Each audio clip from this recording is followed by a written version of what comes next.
much for being here. Everyone who's subscribed, thank you so much for doing so. It means so much to me. Today I decided to do something different. I decided to do a sit down. I know I've been missing in action for a few weeks. Maybe let me start from that backstory. It's this cold season was quite aggressive for me and my family. We had so much flu infection in our home, so it would be my son, my daughter, my husband, our helpers. Like it just kept on circulating. And you know, when you're dealing with such, and it was a bit aggressive also. I believe, you know, I remember seeing a story from the Ministry of Health Permanent Secretary, who was actually saying that this flu that people were suffering from this cold season was most likely COVID. I believe that because the flu was quite aggressive. It sort of crippled me in a way, because I had to like deal with not only me being sick, but the kids being sick, my husband being sick. But let me not bore you with that. Bottom line is, I'm here, I'm back, I'm healthy, I'm happy, and I've been creating a lot of content for this platform, and that's what I would like to start rolling out in the next few weeks. And I hope you guys will enjoy it. So anyway, I decided to do this sit down today so that I could just talk about losing my mother. I wrote about it, and I've written about it in the newspaper. It was sort of like a way in which I feel like it was some sort of therapy for me. It's a bit hard for me to talk about, but I thought it was important that I do such a sit down video just to explain to you guys how this YouTube channel was born, and how losing my mother sort of changed me and impacted my life quite in a positive way, if I can say, eventually. I'll just start with the story of how we found out my mother had cancer. It was in October of last year. Yeah, I know it's pretty fresh. It was only in October when my sister had taken her to the hospital earlier, and the results finally came out that there was some traces of cancer. And the whole process of diagnosis, I think it took maybe something like 5 months, because of how our healthcare system here works. You go there, you're on a long queue, you leave some samples, you're on a long queue as well. So it was only in October when those results came out, when they said that there are some traces of cancer. The doctor, according to the doctor's evaluation, they said she had cancer, endometrial cancer, stage 2. And just for the benefit of those who are hearing endometrial cancer for the first time, it's basically a cancer which originates from a woman's uterus, or like the womb. So it emanates from there. It's a cancer which is, I've come to learn, it's very hard to detect, because it's not like cervical cancer, for example, where there's a screening process for it and you're able to see abnormal cells. For it, because it begins in the uterus, it's very hard. We don't have any sort of advanced way to screen and find out that this cancer has started in someone's body. Of course, I've come to learn now that there are certain telltale signs which were there. Maybe I'll get to those a little bit later. But so yes, we found out in October, and the doctors, they recommended that mom needed surgery. They were going to do a hysterectomy, which is basically removing her reproductive organs in their entirety, so that like they can sort of contain the cancer, because when you remove before it gets to an advanced stage, then there's a chance that you've sorted out the problem. So it was pretty much a very encouraging prognosis. Mom was told to lose some weight because she was pretty much obese. They had actually wrote it on her chart. I remember looking at her chart, and whenever the doctors came to her bed to visit, they would always, without fail, write that mom was visibly obese. And that sort of sparked my curiosity into why is this something which is very important to state all the time? Why is it so important? Why is obesity that dangerous that it needs to be listed all the time? And I came to find out later. I'll keep sharing here on this program, on this platform. But so she was told to lose some weight so that the operation might go smoother. And I think as the family, it's scary. I think hearing that your loved one has cancer is very scary. Even mom herself was scared. I remember when I heard about it, I called her. And for the first time I detected that mom was scared. And I remember she actually said, I'm just human too. And for me, that was the first time I detected some sort of weakness in my mother, because she was such a strong woman. She was such a woman who, if things are falling apart in my life, I know exactly where to run to. She would always give me hope.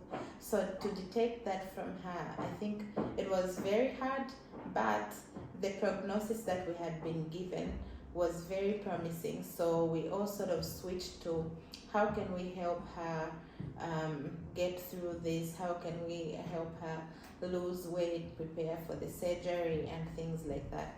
So anyway, that was October. In November, I gave birth to my baby boy, and it had become a tradition that when I'm in labor, I call mom. She comes to the hospital. She's there with me in the ward. She'll be squeezing my hand. She'll be praying for me, and sometimes even laughing at me. I remember when I wrote my articles when I was introducing the story of losing my mother, one very significant thing I talked about was how mom was such a strong woman that for her, labor was something which, she's not like me. I'm a screamer. When I'm in pain, I'm in labor, I will scream. I will scream and I will let you know this freaking hurts. But for mom, pain, I think she had such a strong, such a high threshold for pain, for taking pain. So, for example, she used to laugh at me when I'm in labor. She would tell me, hey, stop screaming, just breathe, like, breathe.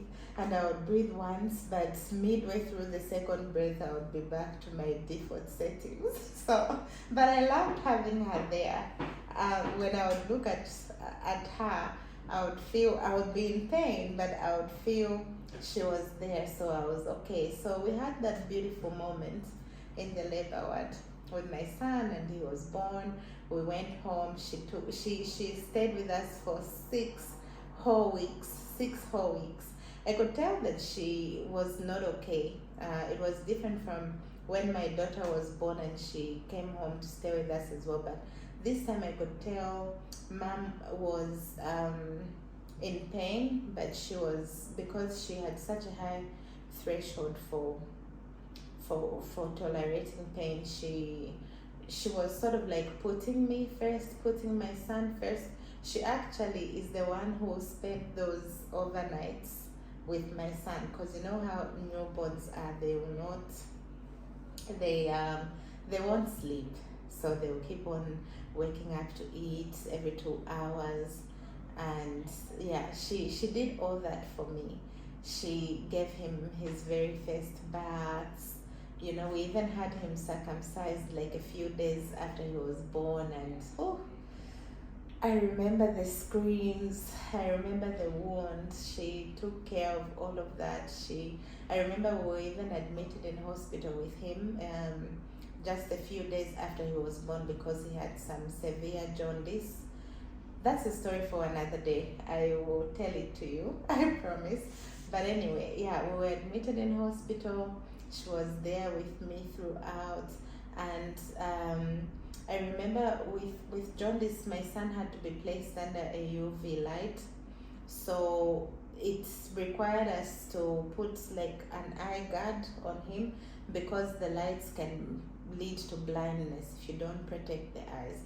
But my son was so active, he kept on, like after some time he'll be, trying to remove it and things. So basically my mother and I, we didn't sleep for like 48 hours. We had to constantly watch him. We had to make sure that the blinding thing, the shield that the doctor had made for him, that it was on his eyes to protect them. And mom did all of that for me. Even if she was in pain, she was looking out for me. I had had such a difficult pregnancy. The labor was also something else. Maybe I'll tell that story as well if you guys want to hear it some other time. But yeah, so she was there with me, and sometimes we would even forget the fact that she is preparing for surgery. It wasn't, yes, we at that point we knew she had cancer, but it wasn't at a stage where we could look at mom and think she is dying. It wasn't at that stage. Everything seemed normal. But after 6 weeks, she left. She insisted she wanted to go to her farm because she said, when I go there, at least when I'm cultivating my maize, I even tend to lose weight. I just want to go to the farm. So we tried to convince her to say, hey, at this time you just need to rest, But anyway, we could only keep her for 6 weeks. After that, she went to the farm. And I remember while she was at the farm, mom kept calling me quite frequently, more than usual. I remember one time she called me. I don't know where we were coming from, my husband and I, and we had our daughter in the back. So she video called me. Even that was a bit strange because, we would call each other, but it just felt a little bit more, now in hindsight, it was sort of like she detected something was very wrong, but then she just wanted to reach out to her loved ones.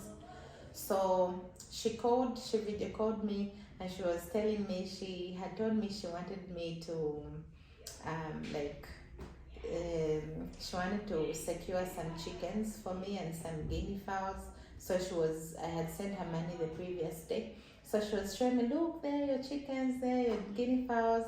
And she asked to talk to my daughter, she talked to her, and she was laughing. She looked okay, everything looked normal. But then the very next day is when everything changed. The very next day, I remember I woke up to messages in our family WhatsApp group where she had written that, hey guys, I've been unwell, have been unable to pass urine and pass stool for the past 5 days. And so pretty much ever since she had gone to the farm, and now I feel I'm in a lot of pain, so I need you guys to come and pick me up. I need to go to the hospital. So my brother, my elder brother, and my elder sister, the very next day, it was a Thursday, the very day actually, they went to pick her up. It was a Thursday. They went to pick her up from the farm, but then by the time they came back, it was evening. So we planned that the very next day we'll take her to the hospital very early. And that's exactly what we did. We took her to UTH. And at UTH began a journey which was very hard for me and for our family. Hard in the sense that, UTH, it was the first time I was experiencing just how, when we say our patient to doctor ratio is not what it's supposed to be, I experienced it for the first time, and in the worst possible way, because it was my mother who was involved, you know. Just as a little bit of background information as to what I mean when I say I experienced it for the first time. I've grown up, I think, pretty healthy. You know, I haven't had many health challenges. Apart from, I do suffer from tonsillitis. So here and there, my tonsils will get inflamed. I'll go to the hospital, get some antibiotics, and I'll be good. And same thing with my mother. She never had any health challenges. For example, she never had hypertension. She never had diabetes. So she never needed to go to the hospital that much. And pretty much for our entire family, we never really we never had anyone who was in hospital, so that we were frequenting hospitals. Yes, some relatives will get sick, you go, you see them, but I mean, like, experiencing it that closely, for me, it was the first time. And I don't know if that makes sense. So yeah, we took her to UTH in the morning, I think around 6. The doctor was only seeing her around 11. And when the doctor saw her, the doctor recommended some tests, a kidney function test, and also an ultrasound for they ordered, I think, a pelvic ultrasound. And so those particular tests, they couldn't be done at UTH. And here is another thing. Our hospital, the state in which they are in, it's not great at all. Many of the tests, when they want to do them, they cannot be done at the hospital. Sometimes it will be because maybe there's such a long queue that they will recommend that maybe you go to a private lab. Sometimes it will be that the machine that is needed for that particular test is not functional at the hospital, and so you need to go to a private lab. So for us, for that initial day, mom had to go to Phil lab, and of course, even the transportation at UTH, it's not what it's supposed to be. So it was transport from the private lab, which had to take mom, and my sister was with her at the time, but because the transport was only enough for patients, she had to stay behind. And mind you, by this time my mother could barely walk. She needed assistance, but my sister had no choice but to remain behind and hope that mom will be aided when she gets to the lab. So that day, when she came back, they put a catheter on her so that at least some of the urine can be drained out.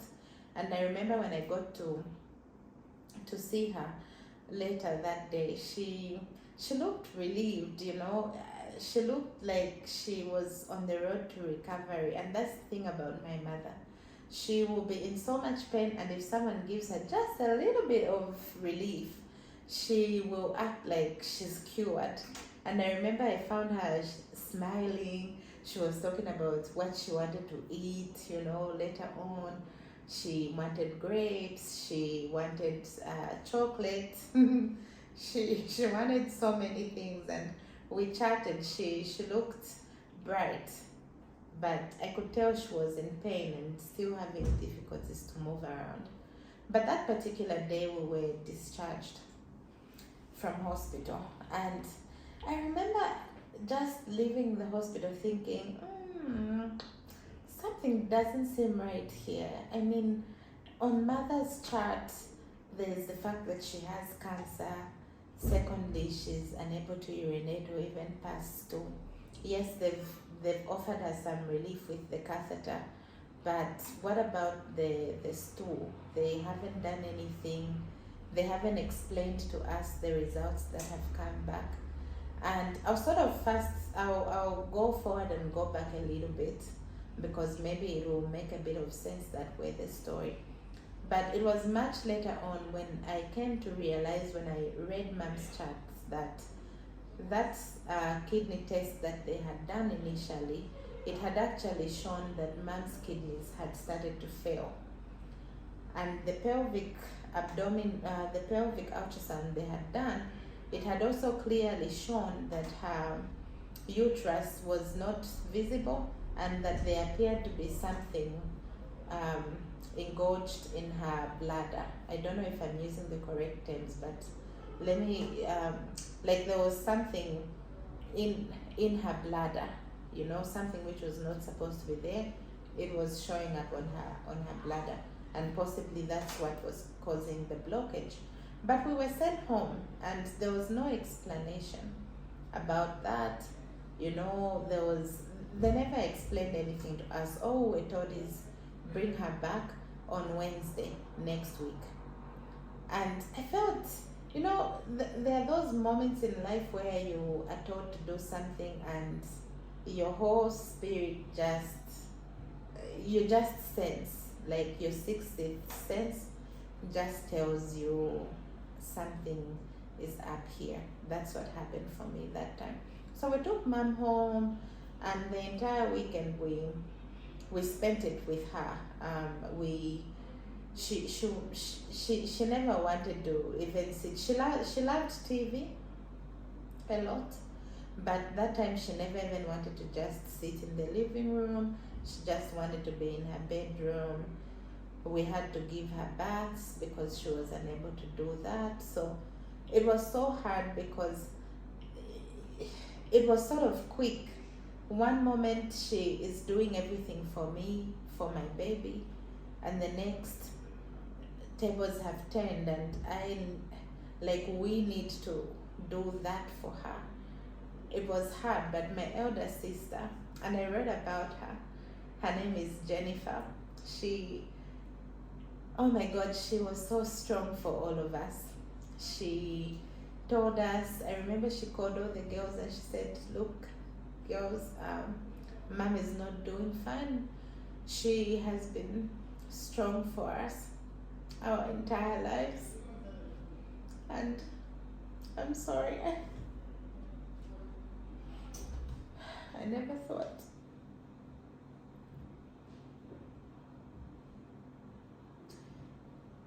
I'm sorry, I never thought I would get this emotional. Yeah, so my sister said, we need to be strong for mom.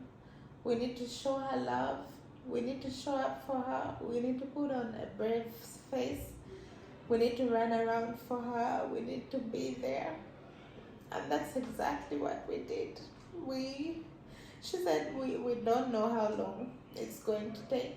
We don't know how long this journey is going to be. We don't know what's going to happen, but we need to be there for mom. And that's exactly what we did.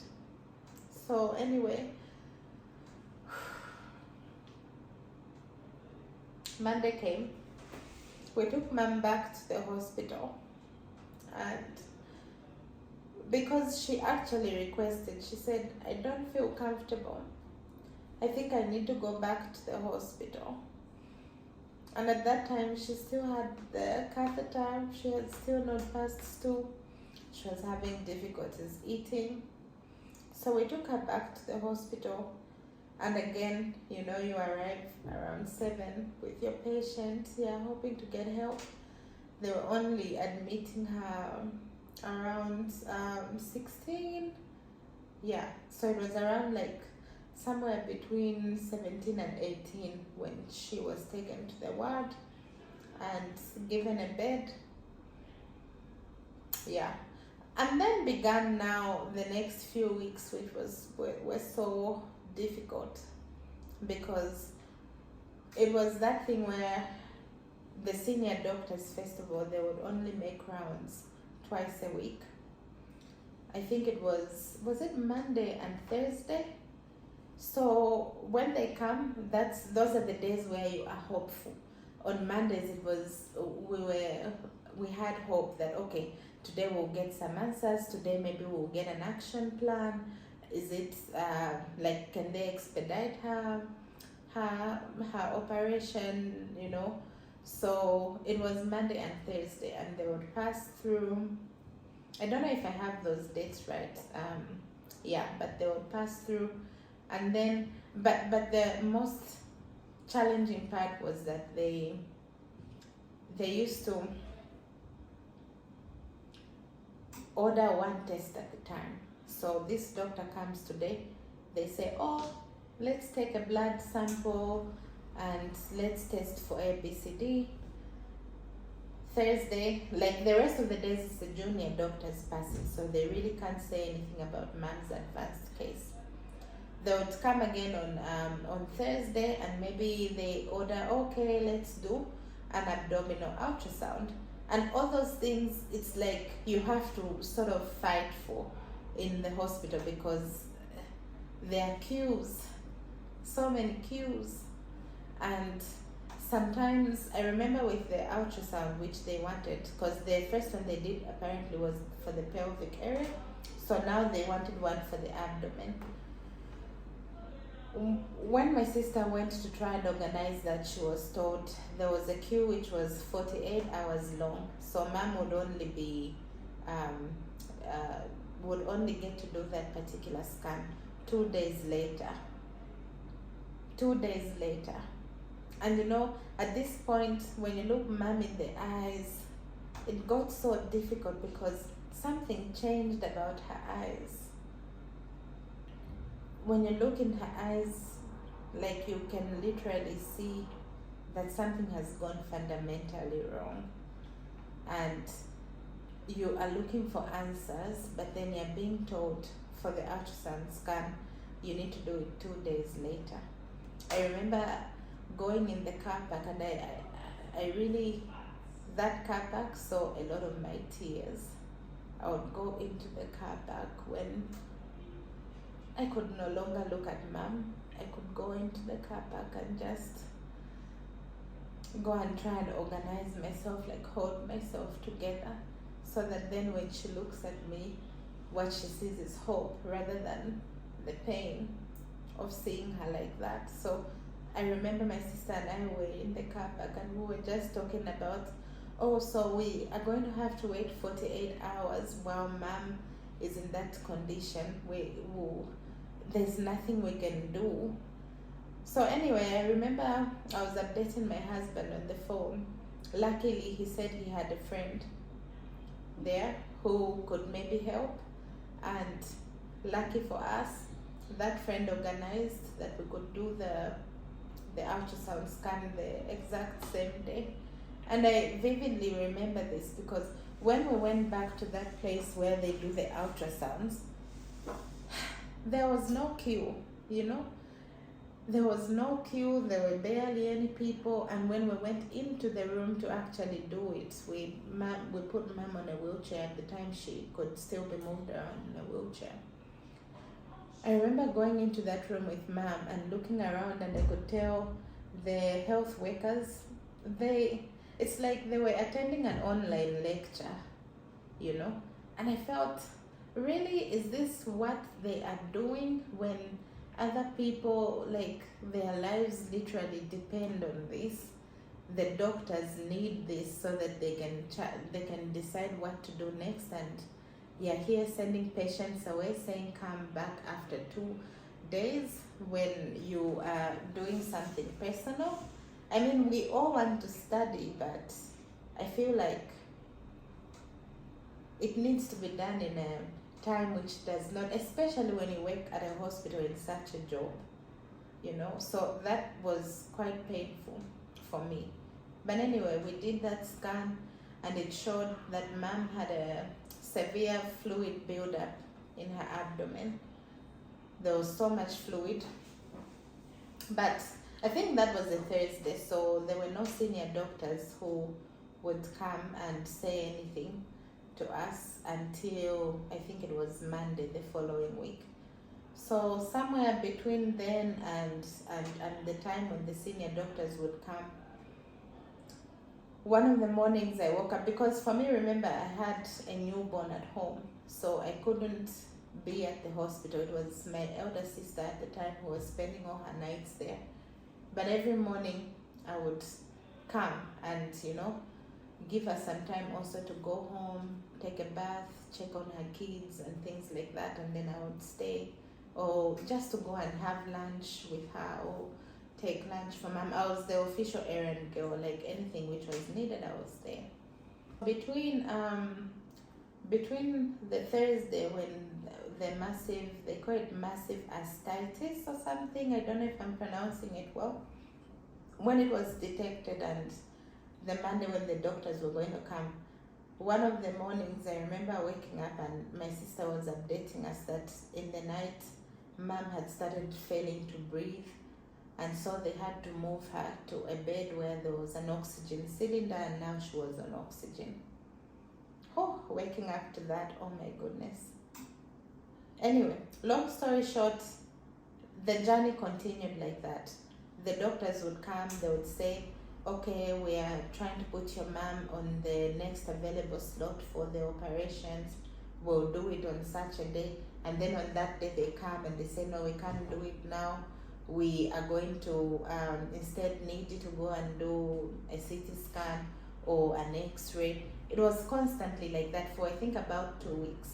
If you're interested in like the nitty-gritties, I wrote about it quite accurately in the articles that were in the newspaper and which are on the website. I'll put some links down below, but for the purposes of this video, I'll just summarize it that way, that it was constantly being told, okay, when you get this scan, then we are going to give you a decision, or we are going to make a choice, and then you get that done, then another doctor says, no, we also need this scan.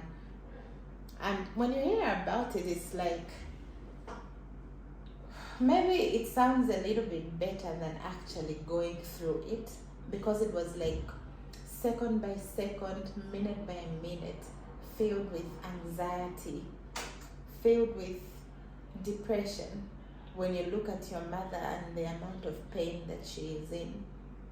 I think it was about 2 weeks later when I had come to the office. I needed a few more sleep, so I remember talking to my boss Joseph and updating him about what was going on at the hospital, and then he suggested that why don't we maybe call the PS, and maybe he could sort of guide us on how we can go about maybe getting some private consultation so that we can really get a feel of what's going on, because at that time mom wasn't even able to hold like a conversation. Even when people would come and visit her, you know, she was in so much pain. So anyway, the permanent secretary was so gracious to us. He gave us a contact for a certain doctor that happened to had been already on mom's case, but I guess because it came from a higher office, we saw a bit of some urgency. That very next day, the doctors and their teams, they came. They were able to do like a manual, I don't know if I can call it like a manual extraction of the stool. And they also, I think they also advised us to get some compression socks because mom's legs at this point were swelling. They also were able to drain some of the fluid. They said they would take it to the lab, and if that test came back that it was positive for some cancerous cells, I don't know if like some cancerous markers, that then they were going to move mom to the cancer diseases hospital, because that was a sign that the cancer was advanced.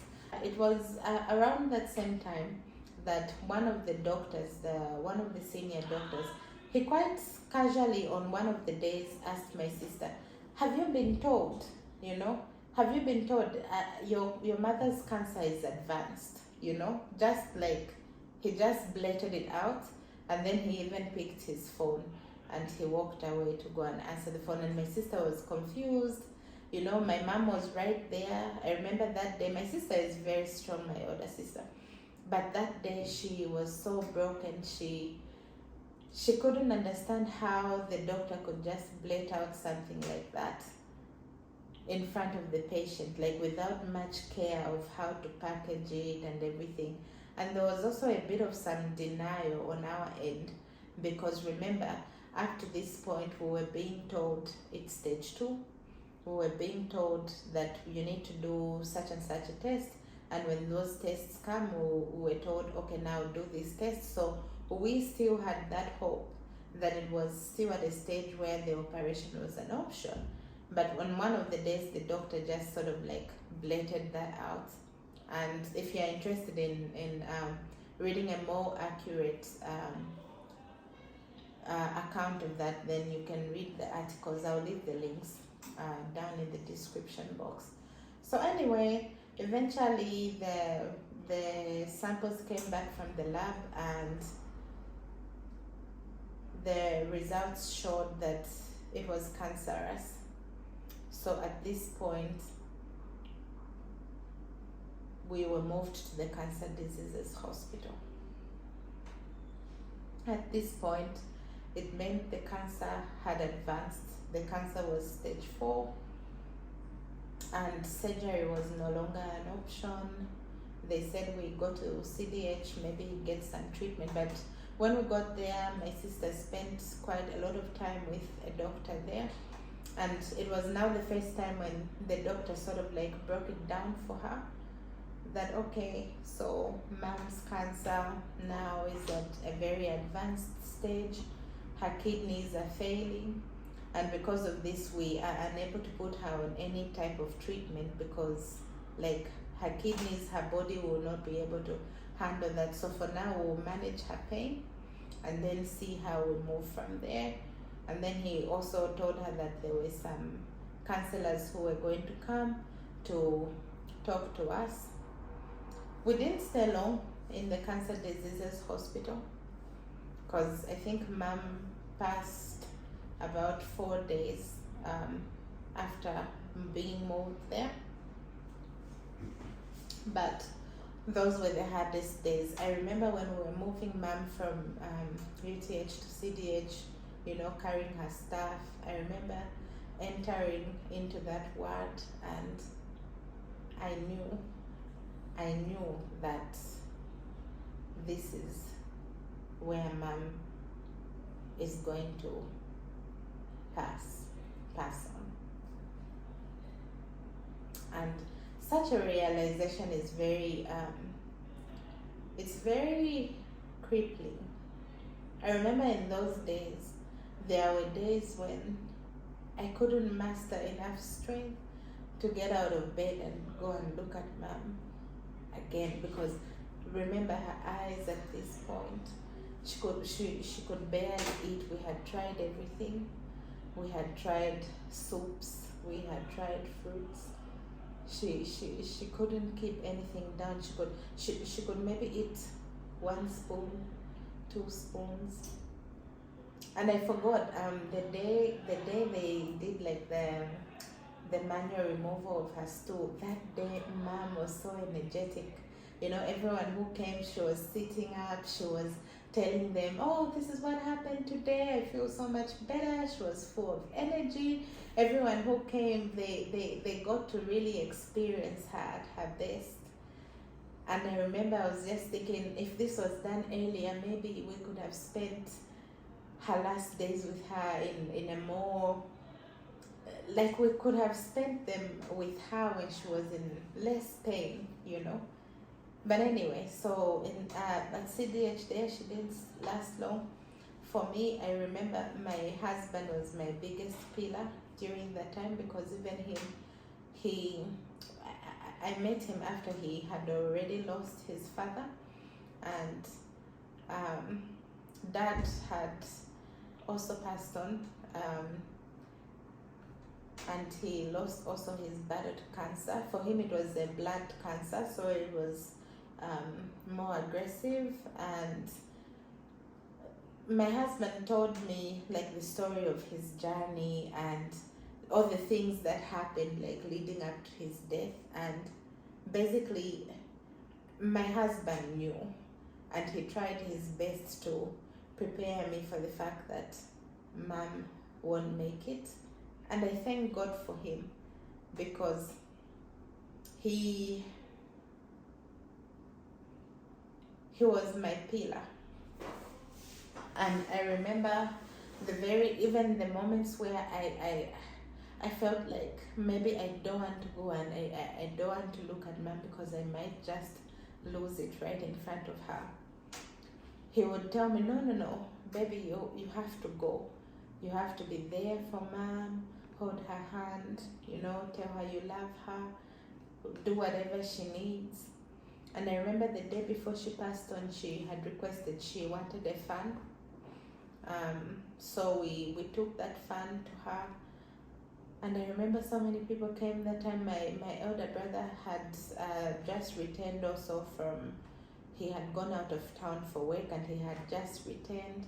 And I remember mom smiling, looking at him, saying, "You're back." And he was like, "Oh yeah, I'm back."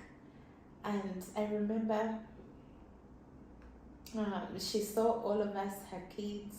So many of her friends came, so many other loved ones, family members came as well. And I remember that day we spent quite a lot of time at the hospital. Of course, we couldn't all be there. There are quite strict regulations as to the number of people who can be by the bedside.